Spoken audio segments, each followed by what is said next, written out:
It makes, just so you know, as everybody saw, we will be recording this webinar. Therefore, it can be posted for those that weren't able to make it today and couldn't commit the time this morning to join us. But as people continue to join us this morning, welcome. Thank you so much for being here.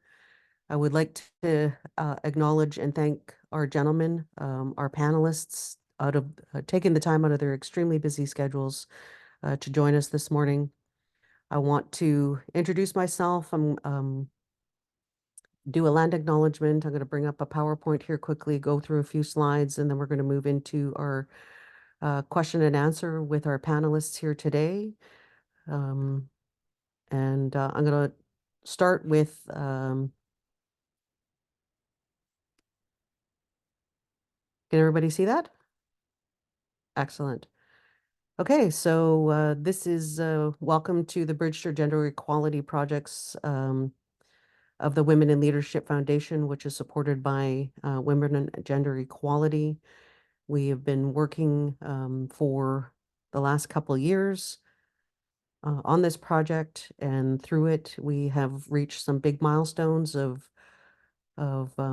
creating a report, working with a national women's advisory, and also created some guides, policies, resources.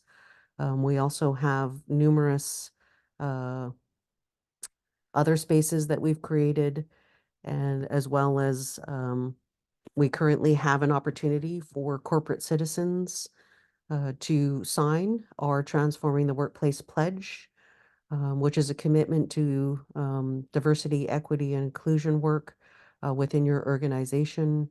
And hopefully, with some connections and some networking here today, you will consider working with your organization to sign our pledge. That's my first call to action this morning.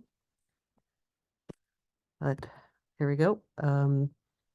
This is the Transforming the Workplace Allyship webinar. I'd like you to welcome our 3 corporate Canadian allies working to transform their workplace in diversity, equity, inclusion, and belonging, and reconciliation. Our topics and Q&A are going to be focused on this area with our panelists today, with our allies. I'd like to acknowledge that Women in Leadership Foundation head office and operations is located within the traditional and unceded territory of the Okanagan, the Syilx-speaking people. We recognize, honor, and respect the presence of all Indigenous people, past, present, and future.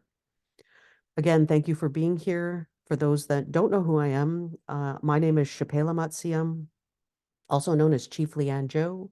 I am one of 16 hereditary chiefs of the Skoltmish Nation, and I happen to be the project lead currently for the Women in Leadership's Bridge to Gender Equality project, which comes to an end at fiscal year end in 2024. So we only have a few plus months of work to do before we continue on another journey in the new year. Again, like to take this opportunity to thank Roger, Andrew, and Firas for joining us today. Roger is from Addenda Capital, Andrew is from Beatty School of Business, from Simon Fraser University, and Firas is from Worley. And again, my heartfelt gratitude for these gentlemen and joining us and taking the time to answer some questions around allyship, specifically around diversity, equity, inclusion, and reconciliation. Before we totally jump in, just wanted to learn a little bit more if you don't know much about the Women in Leadership Foundation. Of course, we focus on women's leadership development. We offer development programs, mentorship programs. We have national women in leadership chapters across the country. They host tons of different events, different webinars, get-togethers locally, have a large network locally.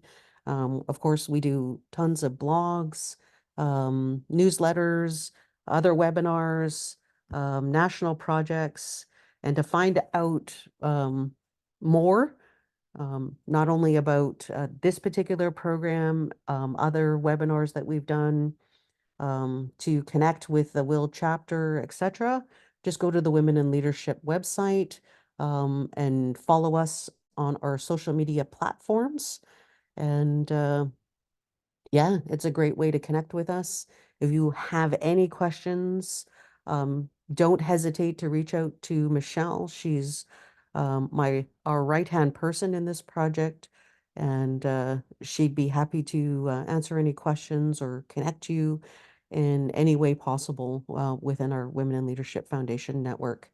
So again, let's move on to our Q&A with our panelists here.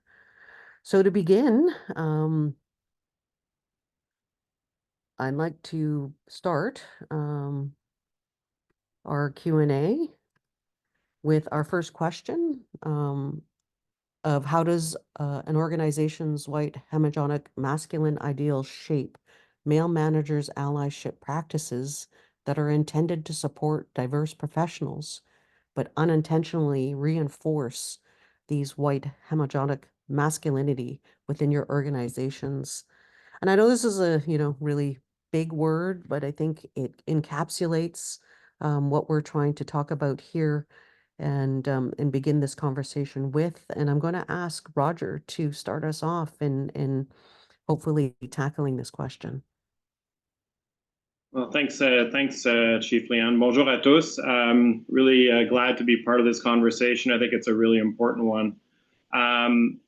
Obviously, working in finance and asset management, that's as male as it gets.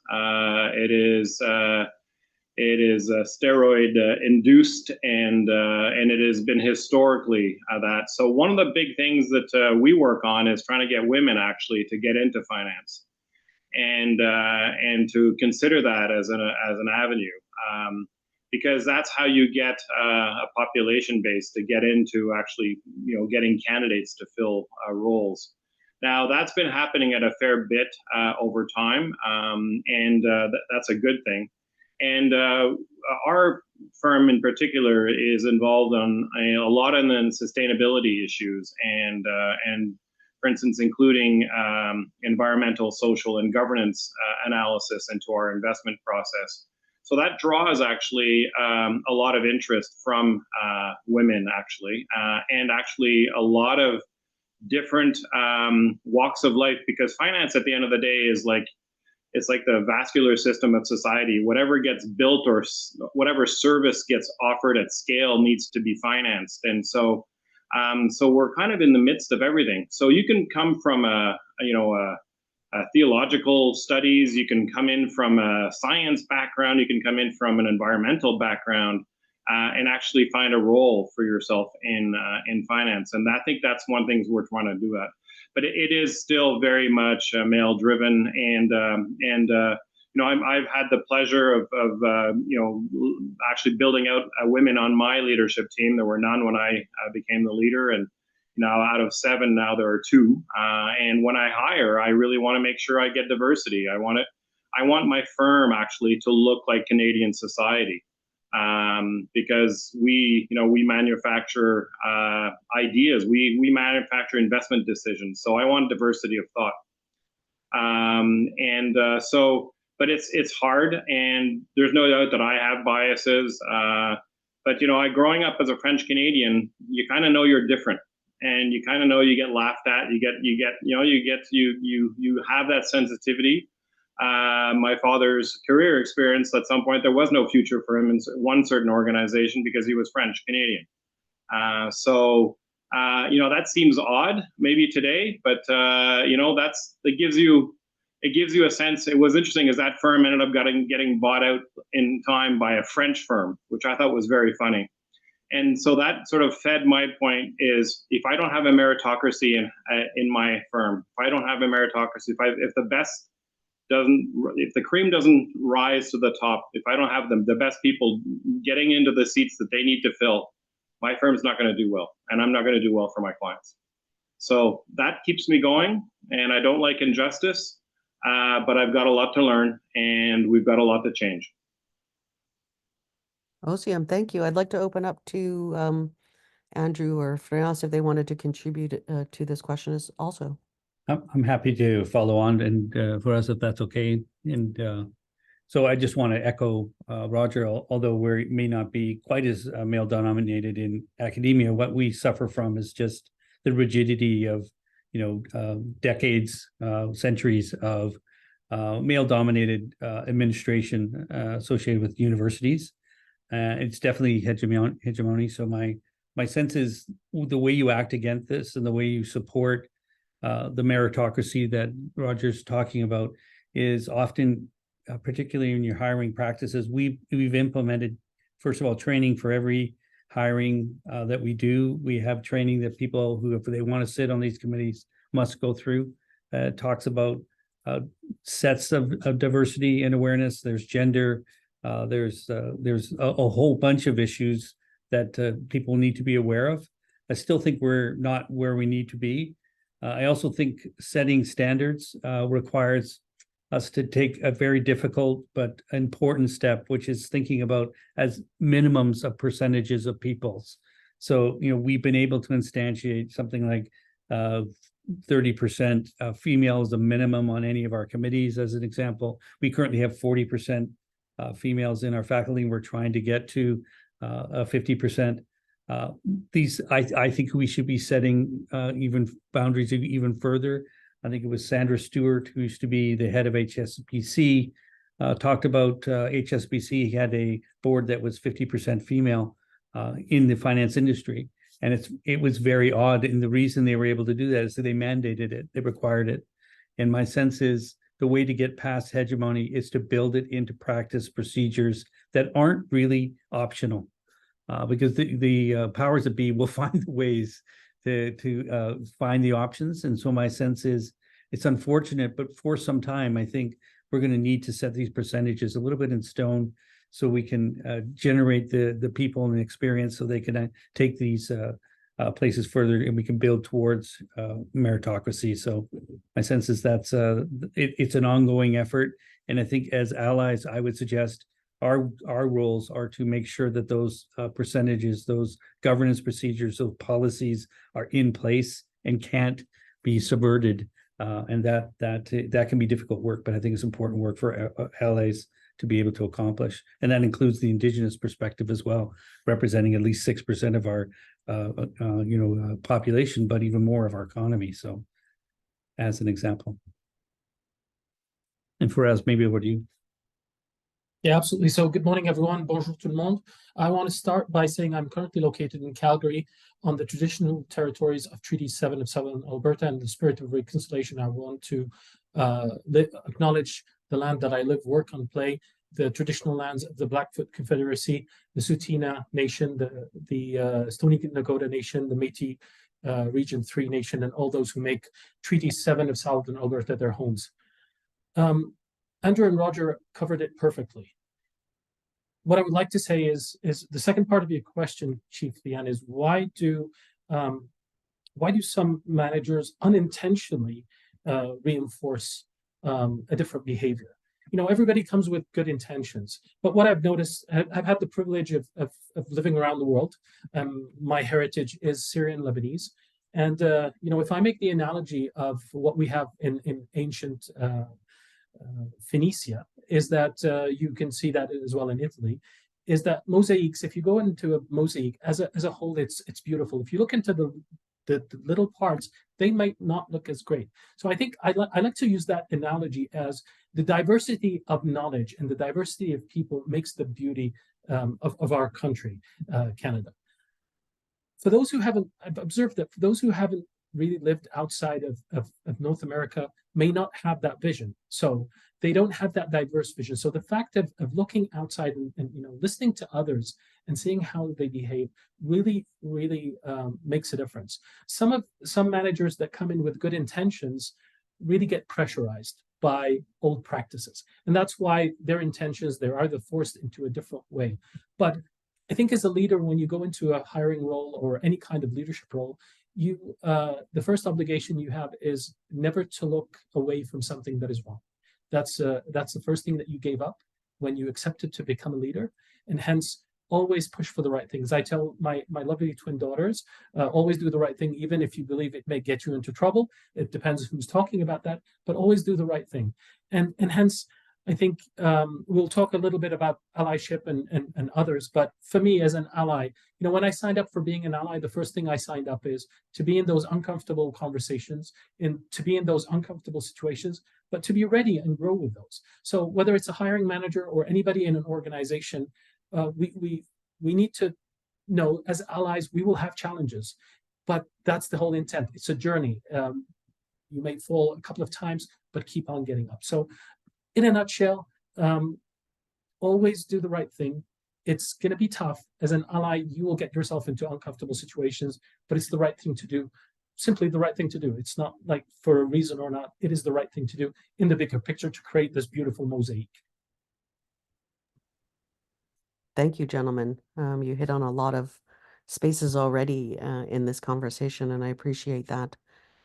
Let's move on to our secondary question is, what has your organization committed to, and more importantly, implemented towards diversity, equity, inclusion, belonging, and reconciliation? If you could, the more specific, the better.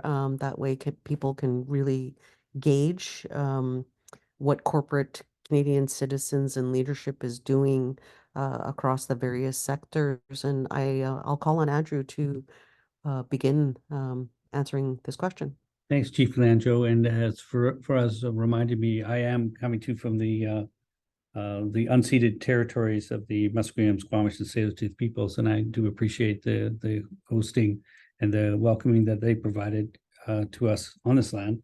I wanted to note at SFU, our president has made some significant promises, both on diversity, equity, inclusion, but also representing Indigenous ways of knowing and doing. And so there is a high level commitment that the president has made. The challenge is, and you know this, Chief Lanjo, is how to actually enact that.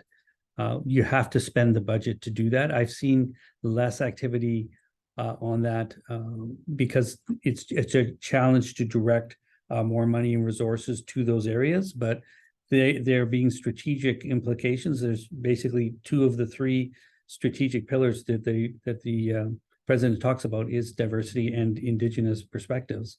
So from the standpoint of a large thing, that's good. Second thing is there is work being done in hiring higher level Indigenous peoples to take on more substantial administrative roles within SFU. And so Chris Lewis would be an example, but there have now been 3 or 4 hires that are supporting each other. And we are going to get to a point where I think there will be enough significant Indigenous knowledge and perspective and experience in our senior management we'll be able to reflect. So I think that's been a bigger move than actually saying it. Getting those people in place are going to make these things really happen. So I do also want to recognize the local nations for supporting the fact that they have high-level people at SFU who are working on trying to move diversity, inclusion, and Indigenous perspectives forward. The third thing at our school, the Beatty School, we've actually got a diversity, equity, inclusion committee. It has been running for over 1.5 years now. There have been changes to the way we've done hiring, the way we are thinking about processes, orientations, and there have been significant discussions. Consultants have been brought in. We're trying to become aware of where we are. So there's a specific steps that we're taking. And the next steps would be putting in place the policies to make sure we support that. And one of the important discussions, which I'll leave, I think, to the other panelists to maybe comment on, is the difference and important considerations of Indigenous outside of diversity, equity, and inclusion. And the sense is that our feeling is that Indigenous issues, reconciliation, have a legal requirement that come from DRIPA and other things that have been adopted here in BC. And yes, we have diversity, equity, inclusion requirements, and they go up to all the way to federal statutes. But we think that we can't lump Indigenous inside diversity, equity, inclusion. It has to be its own separate element, of course, married to the idea that we're going to support diversity, but understanding that Indigenous issues and Indigenous perspectives need to be at the front and center and we have to have Indigenous peoples talking and telling us about how to move to make it really move. So that's that's kind of the comments I have, Chief Nanjo. Happy to hand it over. Awesome. Thank you. Yeah, maybe I can pick up. So I'm joining this virtual the conversation from Montreal, which is situated on unceded lands in the traditional territories of the Anishinaabe, the Wendat, and the Abenaki nations. You know, this is it's such an important issue as to what we can do. So I'll take that from two angles.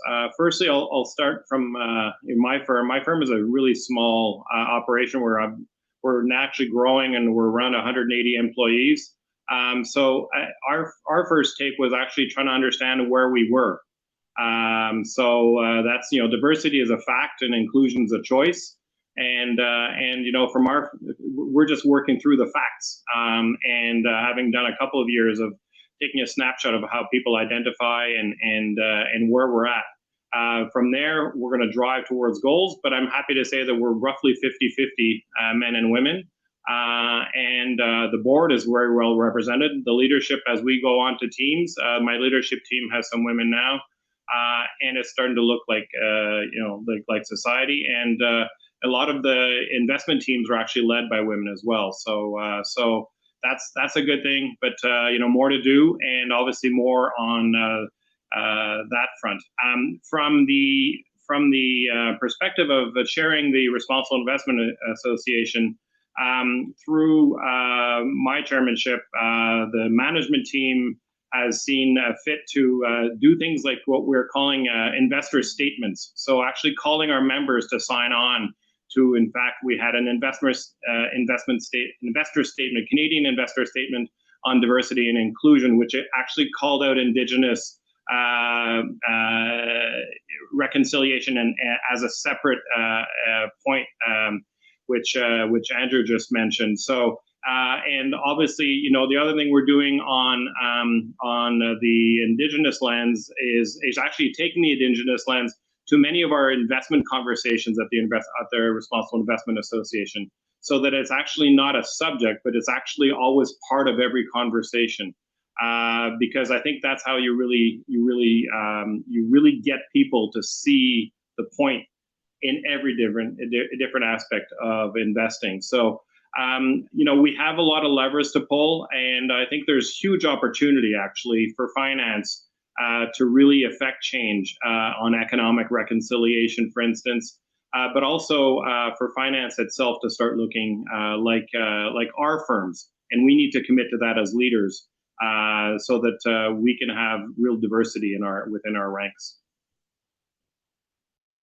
Yeah, great points, Roger. If I may add on some of the things that Worley as an organization is doing. So Worley is an engineering organization, I would say complete service provider, a global company with more than 50,000 employees. So diversity to make a company that is global is success. If we only have one vision on how to do work in engineering and construction, I don't think we'll be very successful. I do want to speak globally, and I'll speak regionally what I'm doing personally in my role for Canada West. So globally, we have a number of networks. The Women of Worley. We have Kumba, which is for people of African heritage. Connecta from people who are from Hispanic heritage. We have All Abilities Network. We've got a number of networks where people can get together and share. So again, so no one feels like I'm one. I'm part of the greater Worley, and that connects people together. Doing this is a journey, right? It's not going to be a one-off. From an executive point of view, you can look at our board of directors. We're proud to say a number of females. You know, I recall probably 4 out of 12 or 5 out of 12 are females on our board of directors, and the same applies to our executive leadership. So there's a lot of things that we are doing and need to continue doing. From if I look at a Canada West, our industry is typically male dominated. It's the oil and gas, the energy industry. So there's things that we're doing currently in our projects where we look at diversity in hiring. We want to make sure it's not only hiring in the junior level. We want to make sure it's at every level, at the senior level. But there are a lot of addressing of these issues need to happen. I would say, if I use the oil and gas terminology, further upstream, i.e. we should go to universities, which we're currently doing. We go into high schools and we encourage, STEM. I personally volunteer on the Women in Science and Engineering planet of the University of Calgary. I'm honored to be an ally and to mentor. I'm honored to be an elected member of the Women of Worley Network, where we can create that sense of belonging, right? So there's a lot of things happening. It's a journey. It'll take time. What is really important is to go out there, participate, right? These kind of things are not going to come to you. You need to go out there, work together, and elevate your voice for people to hear you and understand what more can be done. Because things like diversity, from my opinion, it's not only what I believe is right. I need to listen and act on what people tell me. And creating that psychologically safe workplace for people to speak up is key. Recently, my colleague, Maxine Trinette, who's our Indigenous Relations Director in Canada West, and she's part of the leadership team of Canada West, recently she presented a learning moment to our team about psychologically safe workplaces from an Indigenous perspective. And it's very insightful, right? It's insightful because there's much more commonality, right? I mean, we're similar, but we're not equal. That's where we're going to target. We need to target equality and equity because we're all similar, we're all humans. But we also need to hear the perspective of each and every one of us. So a lot of great things.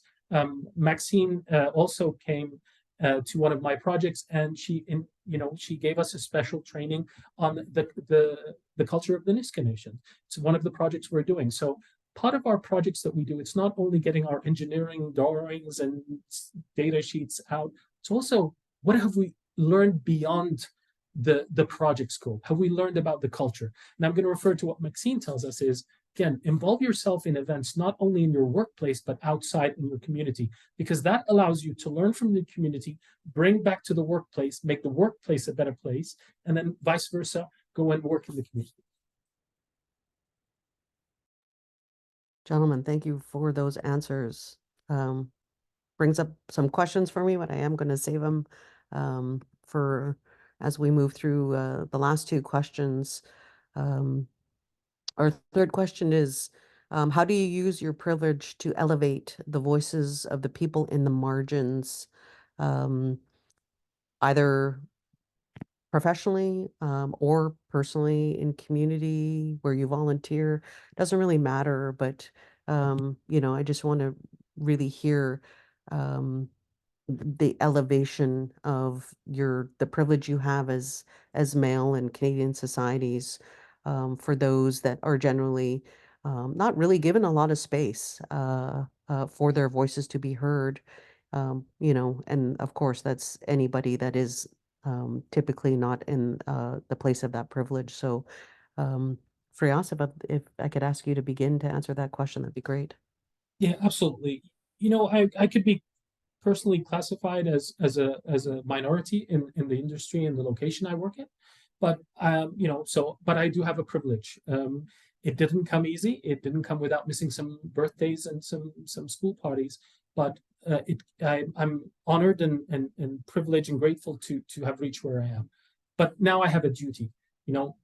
As a leader, my time and what I do is not only mine. It's for I can typically say when I have an organization chart and I'm somewhere at the top, I take that organization chart, flip it upside down and say, these are the people that I need to look after and carry and serve as a servant leader. So I have a duty towards these teams. What I do personally as having the, my position of privilege is really becoming a voice. The analogy that I like to make is a megaphone for those who don't have a voice. So it all starts by listening to those groups, marginalized groups, underrepresented groups, and how can I take their stories and make them heard? So I like to make their stories more prevalent than mine. I like to mentor them. I mentor people in part of the Kumba network out of South Africa. I also mentor a number of people out of the Women of Worley network. But it's just like being allyship is a practice. It's a commitment, right? So I've committed my time to do that. So the way I do it is to make sure that they're heard, I listen to what they need, and I act on their needs. And these may be simple things to say, but when we go into the details, it takes a lot of effort. So encouraging people to come and talk to me, making it a safe place, hearing them, putting them, exposing to management, like again, having the juniors and the underrepresented group come to our management meeting, let management see you. Having that visibility allows them to grow, allows them to feel the sense of belonging, and that somebody cares for them genuinely, right? So again, having that beautiful mosaic pulled together really makes this picture. Awesome, thank you. Roger or Andrew, would you like to contribute? Sure. So I guess I do it through a number of different ways, but obviously sometimes it's direct, sometimes it's in the background. In the background, sometimes I'm actually keeping a close eye on women or minority candidates going through systems or going through interviews, making sure that the hiring managers are aware, or I'm following how they're doing with their managers as well. And I am very public in my support of diversity as an important factor of competency and health. Corporate health is, that's kind of how I view it. This is a business. On my volunteer time, we do with the Responsible Investment Association, we focused a lot on diversity. It is a very important conversation in finance and especially asset management. The number of women CFA candidates is growing.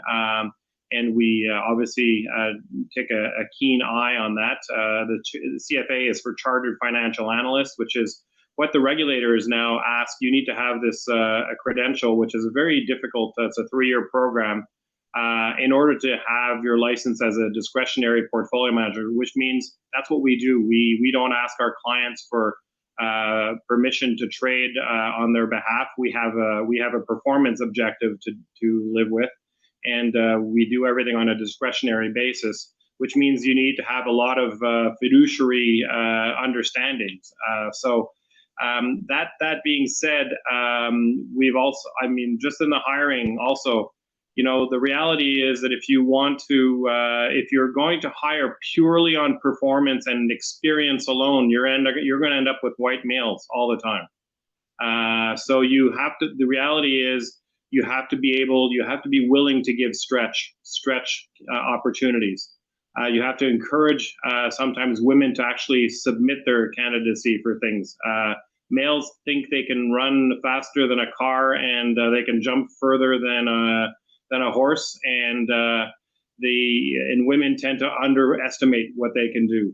So we know that we want to make sure that we encourage stepping up and putting your name in. So it's been that kind of work. We obviously want to make sure that we have a performance organization. But sometimes you would take someone for whom it's a bit more of a stretch than another. And that gets you a place where minorities, women, can actually step into roles of leadership, and that takes conscious oversight. And so you can't just think you're going to let it happen, and the river is going to run fine. No, it's not going to happen that way. So it's at many levels, and I think that's what we, in my position, obviously as a leader, I have definitely had a very privileged background, and I've been very lucky as well, I would say, and I want to make sure I give some of that luck back. Yeah, Chief Leandro, maybe if I just add in kind of separate idea, when leading and trying to elevate others. There is a position of servant leadership that needs to be recognized. And that can be very difficult for people who've made it to, into management and trying to elevate others so that their performance, their abilities can be shown. I think it's particularly important when we're thinking about allyship, that the opportunities, the time, and the space need to be carefully provided for the people to be able to show their skill and success in the right places. And there's things like, when we might be faced with an opportunity to bring a person in who maybe they're Indigenous or they come from a underrepresented, population. And we give them a position that's maybe temporary, as an example, and try to use that to say that we're an ally and we're trying to move this forward. The challenge is we put them in a space and a position that doesn't have a lot of authority. And because of that, we are not really serving as an ally in that sense. We're serving as a way of conditionally, utilizing people, but not really elevating. And so my sense is, if we're going to be allies, we have to be much more aware of the longer term opportunities to show experience, build experience, and show knowledge. And that means stepping back as an ally, not being the front. And I would say there's two things, Chief Lanjo. One thing is, when you are an ally, sometimes you feel you need to protect. And sometimes through that protection, you harm. So it's a careful balance you have to have. Of course, you don't want people to take full brunts of people who may not be aware enough. But also at the same time, you must allow people who have those skills to be able to handle those situations and support them, of course. So sometimes as allies, we get in the way of people elevating, and that can be a real challenge. So I think it's a careful balance that we can play. And you become aware of this the more that you experience it. So I'm happy to have discussions around that area as well. I think that our next question leads into that space. And this is more on a real personal level. Would like to close my questions off with this last question for each of you gentlemen is, have you stepped into a very challenging or very difficult situation that required your allyship? And if so, can you share the story with us and how you stood up for, in a particularly negative situation faced by a person in the margins, either by women, Indigenous persons, 2SLBGQ2 plus, persons with a disability, even to neurodivergent individual, and a person or woman of color. Again, what is a personal story that you might be able to share, where you've had that voice? But again, creating that balance, like you talked about, Andrew, of not just solely there to step in the way and take the brunt of it, but really in true allyship to create so much more and created value to the situation. I'm not going to delegate, but would love to have one of the gentlemen step up and answer that question. I can give you a recent example, Chief Lanjo. You're likely aware of it, but our faculty had made quite a substantial misstep with our Indigenous business leadership students, and we had not done a good job of inviting or including them in a particular event that was substantial for the school. And what I would say was, normally what we would have done without Indigenous leaders supporting us, we would have basically gone ahead with the event and apologized to our students and hope that they would be happy. But what actually happened, and this was because of guidance from Indigenous leaders like Lexi and Chris, those who were here, is we actually opened up to the students, asked them what they thought was appropriate, and they chose a hard path for administration, a path of stop what you're doing, replan, reorganize, and then The challenging one from my perspective was the also formally apologize for the work that was done. And so it landed on me as the representative to make a formal apology to the students and to the whole event. And what I learned from that a little bit, Chief Leandro, was in Indigenous perspectives, apologies are not the shaming, guilty kind of frame when you're doing the ceremony of apology. It's really about telling truth, listening, and making sure that people hear you, and then hopefully making sure that you make the reprimands necessary to bring to at least alleviate the harms that you've done as much as possible. And so that was a moment where it did fall on an ally to accomplish that, but it was a good example of you had to listen to the Indigenous leaders to let you know how to move in that direction. So it wasn't my job to determine what the ceremony would be. It's not my job to understand, all the various harms. What I needed to understand was our faults, the truths of us, and then making sure that I just authentically come to that ceremony and make sure that the truths are told from our perspective, and just make sure that we follow the ceremony and work through. And I must say it was a very positive end to what was a very challenging beginning, and I really appreciated that opportunity. But that's example where sometimes of an ally, you're taking, you may feel it, yeah, you're doing good, and you shouldn't be the one that is directed attention, but it's exactly your role to be able to make sure that it was done well and it's done appropriately, and you take the apology as an important component of doing the administration as an example. So sometimes the ally sits in a situation, might be uncomfortable for them, but really important for the community to make sure that it's appropriately handled. So that's an example, personal example. I think if I want to talk from experience, as I mentioned, the industry, the oil and gas sector, is kind of a traditional industry, and there's things that there's unconscious biases and conscious biases. They're both dangerous. So it all starts it starts with the little things, not only the big mishaps, but it's also the small things, the terminology, the words we use. There's a word that everybody used to use, and now is disappearing. Like man hours is replaced by work hours. Manpower is replaced by staffing. And those are, some people might think there's little things, but it changed the culture. It takes time, but it'll change the culture.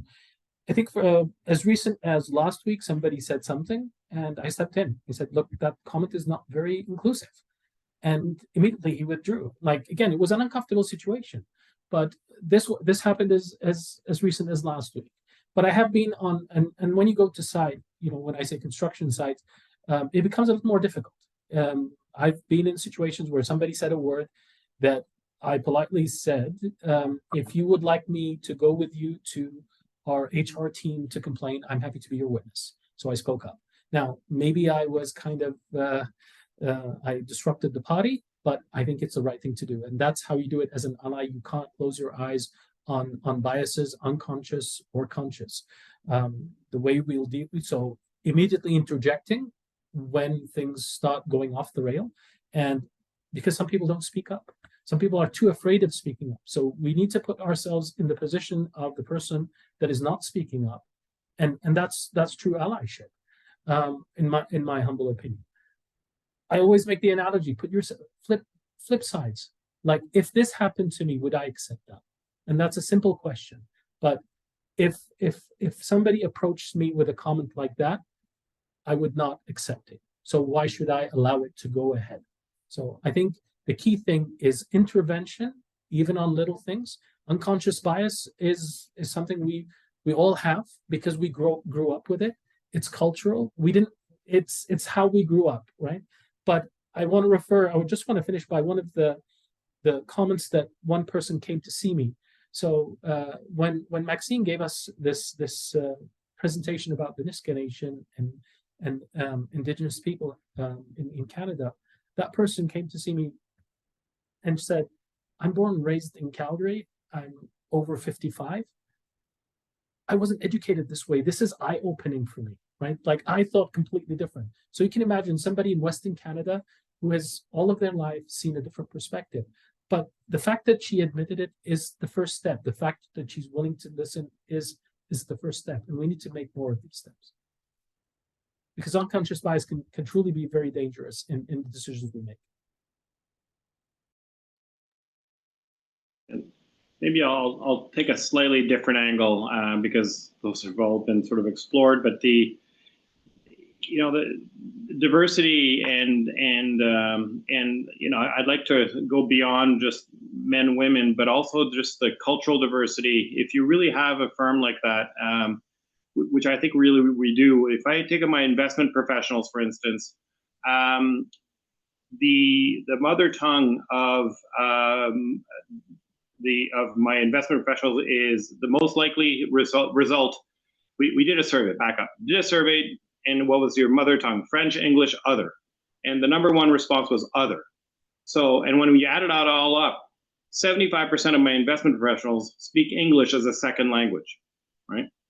And so that creates a very complicated interchange of ideas.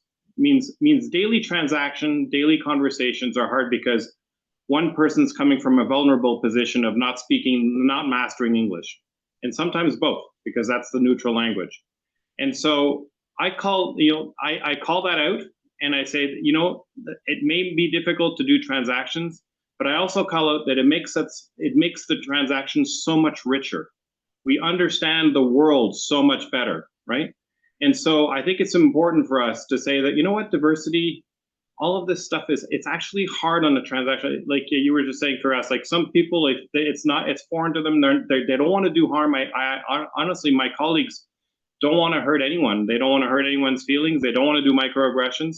But it's sometimes they feel like they're walking in a landmine area. So so you want to make it safe, and you want to call out that there's complexity here, but complexity is an added value. And it's a place where we really need to. And so as a leader, that's one of the things I really call out a lot on, because diversity through all its facets, men, women, race, culture, language, it's complex. And so we need to understand that driving through that complexity is actually a hugely added value for us as an organization, how we are able to look after our clients' assets and to make the right decisions together. Excellent. Thank you, gentlemen. Appreciate all your sharing and the stories of holding allyship in space. We do have one question from our participants. I'll ask it now. As leaders, how do you manage unconscious bias in your interactions with future leaders who are Indigenous or underrepresented women? Anybody wanted to answer that question immediately? Two things come to mind quick. And I would say first, listen. Usually as leaders, what we're told to do is talk.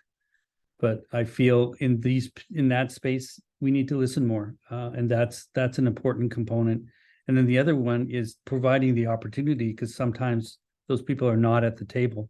So two pieces, make sure that they are at the table, and then also make sure that their people are listened to. That I think it helps in regards to getting your bias out of the equation and letting others provide perspective.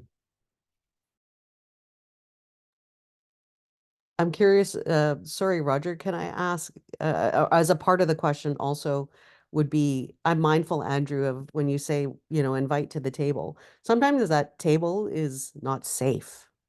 Yeah. Right? Because, I'm super conscious as an Indigenous woman of, being asked to be on, a multitude of boards or advisory committees and, in different spaces to lend that Indigenous voice, values, knowledge, etc. If I don't feel safe, then how do I contribute? How do I allow you to be a champion and be an ally say on behalf of Indigenous people or create reconciliation spaces. I'd like to hear a bit more about that and the responses as well. Roger? Absolutely. Yeah. Please Yeah, go. I was actually going to go sort of that way. I mean, right now, especially with Indigenous issues, and I'm ramping up. I'm going out, Chief Leanne, as you know, I'm engaging, and I'm trying to understand what the issues are, how we can help, and also understand where the connection points are, where the Venn diagrams intersect, so that we can really leverage, from an unconscious bias perspective. Like when we talk about people, I try not to have my view alone. Like I will have someone else with me, and we're going to talk about, and they're going to take another angle. So we're just really taking that head on to make sure that we call out any potential bias, and it's going to be there so that we can actually put it on the table, put it on the wall, and we can see it and really drive towards it. But it's really reaching out, and we're doing that, trying to get more women into our sector, supporting our women to make sure that they're present, and they go into universities and they talk about what they do, because there's an education piece, Chief Leanne. I mean, I think that's why it's not considered safe. It's the unknown, right? And it's also, capital is like, looks, so I'm wearing a suit, but at the end of the day, what am I looking after? It's not dollars. I'm looking after 1.5 million Canadian families' life savings, or at least a portion thereof, right? So I try to personalize what do we do, so that it's not cold capital, just looking for a pure return. First of all, though, them days it's still part of the world. But you know what? There's lots of other opportunities. So it's an outreach, an active outreach, and it's an education, both for my perspective, but also on the other side perspective. If I'm going to add to that, how to manage unconscious biases in your interactions with future leaders who are Indigenous and underrepresented women. I've been lucky to have lived around the planet, right? I grew up in England. I went to engineering school in France. I'm living in Canada. I work in the Middle East. I've got heritage. What that taught me is, first of all, learning a language makes you learn a culture better. Being able to understand the language bridges immediately. It takes a lot of impediments and obstacles out of the way, right? That's immediately. So the first thing is, learn the language, not necessarily verbatim. In some cases, it's difficult, but learn the culture. That's the first thing. Learn why people behave in the way they behave, right? As a Mediterranean, I'm using my hands. There's a reason why we use our hands when we speak. So learn the culture, understand why people behave in the way they are, why sometimes they react in the way they are. So learning and listening, and I always say listen 3 times, learn, educate yourself, helps you be a better person. Give opportunity. Make that psychologically safe workplace, and as I mentioned, from an Indigenous perspective that Maxine educated us about, give the opportunity to others. Because what saddens me till now, I'm hearing that still some people do not want to identify themselves as Indigenous in the workplace for various reasons. So that, for me, how can I help them? And I'm always afraid, as somebody coming with an authority as a leader, if I ask, why are you uncomfortable, it might come with different connotations. So how can I create that? How can I encourage people to come on their own and say, you know what, I just let you know I'm Indigenous. Great. Would you like to be visible? Do you like to, can I help you? But again, work with that person. And I've seen it with, by being on the Women of Worley network. I'm going to refer to what Andrew said. I need to be also cognizant not to become that, being a dad, the overprotected mentor, right? When one of my mentees calls me and tells me, this is what I faced, I'm going to say, okay, let me deal with this. No, please. I need to stop myself from dealing with this. In fact, it's not a problem of that specific person. It's a problem of the culture. I need to change the entire culture. So again, don't take it personally on sometimes on one person. try to change the culture, that person will automatically see themselves as being a minority. So the person who makes jokes or unacceptable jokes in the workplace, the microaggressions or whatever you wish, those persons should become a minority and disappear. The more we do, the more we create that culture of psychologically safe workplace and diversity, right? Diversity of people, diversity of thought, that's success. That's success for all of us, and that's a sense of belonging. OCM, thank you, gentlemen. I wanted to touch on a few things. I know we just have a few minutes before we close up. I would love to have asked a few more questions, but you've covered pretty much everything that I was hoping that we would today in your responses. And I guess my last piece would be, policies. Like, again, they're huge drivers of that change, of that embodiment of culture, and the transformation required. I guess, to close, can you state specifically your organization's commitment to the policy shifts needed, like an anti-racism policy, right? And again, creating the psychological safety and a culture of safety within the organization. Like you guys mentioned, the need for that accountability, for that transparency to be embedded into that space. Quickly, has that been developed? Is it being developed? Is it already, being implemented and practiced in your organizations? Just a quick response of yes, maybe going to work on it. Work on it, but I would say, Chief Danjo, there are the starts, but lots of challenges in front of us. But that doesn't mean we shouldn't be doing it. Go ahead. Thanks. Thank you. So again, a lot of work has been done in Worley. We recently came up with our new brand that represents the earth, the energy, the people. We have an ambition that is focused on sustainable change to the world, and a lot of information can be found on our website worley.com. But all it starts with looking after our people. So making sure they have that psychological workplace, the ability to speak up, the ability to belong. So we also have surveys, anonymous surveys. Is there anything more we can do? Because again, making sure that our team, our people are heard is key. We're an organization that builds projects. We're nothing without our people. And our people, if they don't feel a sense of belonging, we will not see that overflow and overachievement. So again, all of our policies are available on our website. But again, I want to say that everybody has the right to speak up. There's no, there's anonymous hotlines that you can call. There is anonymous email that you can send. But our code of conduct, our behavior, we get continuous reminders from our CEO about how we behave as Worley employees.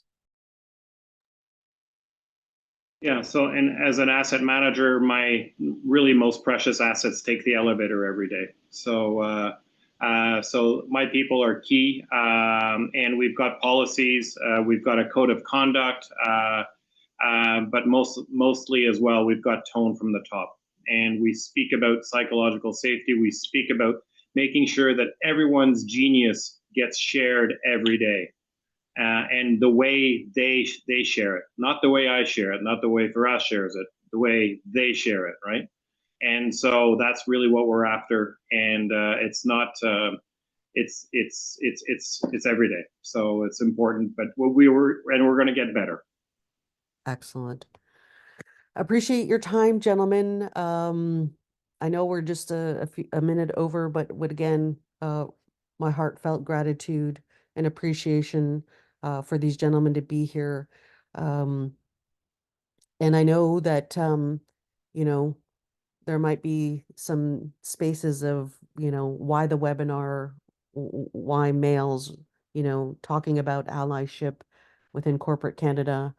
But I think it's extremely important to hear what you just shared so that, and my call to action is for each of you gentlemen and as well as the participants listening and those that will watch the recorded webinar is to share out to your networks, share to your CEOs, right? To the other male allies and champions within your workforce to listen to what these gentlemen have shared and the experience, their lived experience in space and the spaces that they hold, um, so that um, this movement grows momentum, right? That other organizations that haven't quite gotten there or not sure where to start, or are letting fear get in their way, again, hear a bit of this space to hear that, yes, it's uncomfortable. Yes, it's really challenging. And there's always more work to do. There's always room for improvement. However, taking the first step, taking that commitment um, through the small things, right, are all very important. Um, and so that's why I think it is, this is a beautiful space to hold and allow your voices to be heard so that others in similar positions as yours can take that first step, be and learn to be in the uncomfortableness of doing a lot of this heavy lifting. Because as many sectors across this country are very male dominated, it is it is only through allyship and through championing and through the commitments and actions of yourselves um, that we can continue to uplift and do that heavy lifting day after day after day. So thank you again. I really appreciate again your time, effort, and energy in your busy schedules. I just want to wish my panelists the happiest of holidays, a beautiful new year. I look forward to our continued relationship working together in whatever capacity or space that might be. But we're here to uplift your companies, you specifically, and I look forward to again this ongoing journey together. Also want to thank the Will team and our financial sponsors for allowing us to create this beautiful space together. So OCM, thank you for being here and appreciate your time, effort, and energy again. And I'll let you move on with your day, gentlemen. Thank you so much. Thank you, Chief Merci. Lynn, Joe. Thanks for the opportunity. Thank you very guys. much. Merci Merci tout le beaucoup. monde. Thanks. Thanks, Chief Yes, Leon. man. Excellent.